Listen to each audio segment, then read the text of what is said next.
నా పేరు ధనియాకుల నాగార్జున. మాది గోకనపల్లి గ్రామం, ముదిగొండ మండలం, ఖమ్మం జిల్లా. నేను వాసవి సీడ్స్ అంటే ఫార్మక్ అనే కంపెనీ నుంచి రేవతి సీడ్స్ అనేది తీసుకోవడం జరుగుతుంది. ఈ పిడుగురాల్లో తీసుకొచ్చినా. ఇది సుమారు 12 ప్యాకెట్లు తీసుకొచ్చిన. ఒక ఎకరం దాకా వచ్చింది 12 ప్యాకెట్లు అనేది. నేను కోపిస్తే 180 కూలి దాకా అయినాయి. దగ్గర 18 క్వింటాలు దాకా కావచ్చు. రైతుకి ఎలాంటి ఇబ్బంది ఉండదు. నేను కోసింగ్ మొత్తం దీంట్లోనే వేసిన. ఇది మొత్తం ఒక 12 ప్యాకెట్కి సంబంధించింది. ప్రతి ఒక్క రైతు ఈ విత్తనం పెట్టుకోవచ్చు. పాలు శాతం కానీ చాలా తక్కువ అనిపించింది ఈ సంవత్సరం.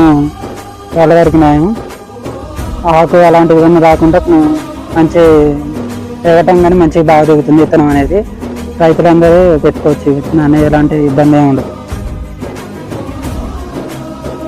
వైరస్ గుబ్బ అలాంటివి కానీ ఒక్క చెట్టు అంటే 1-2 చెట్ల కంటే ఎక్కువ లేదు 12 ప్యాకెట్లలో. మంచి కాపు కానీ చిక్కదనంతో వస్తుంది. మంచి సైజు కానీ బాగుంది, పెట్టుకోవచ్చు. నేను అనుకున్న దానికంటే రిజల్ట్ కంటే కొంచెం ఎక్కువ అనిపిస్తుంది వేరే సీడ్స్ పోల్చుకుంటే. పర్లేదు. మొత్తం నేను 5 పైన వేసిన. 5.5 దాకా ఉంటుంది. ఇది ఒక ఎకరం కంటే ఒక 4 కుంటలు ఎక్స్ట్రా ఉంటుంది. ఉన్నది 18 క్వింటాల దాకా అయిద్ది అనుకుంటాను నేను. ఇంకా పచ్చికాయ పర్లేదు, ఇంకా 15 క్వింటాల మందం ఉంది. 10 క్వింటాల మందం. దిగురు మంచిగానే ఉంది, హెల్దీగానే ఉంది. చెట్టు కానీ హెల్దీగా ఉంది. మేము నా 35-40 క్వింటాల లోపు తీస్తాను నమ్మకం. ఆ విత్తనం వరకు అయితే తీస్తాను.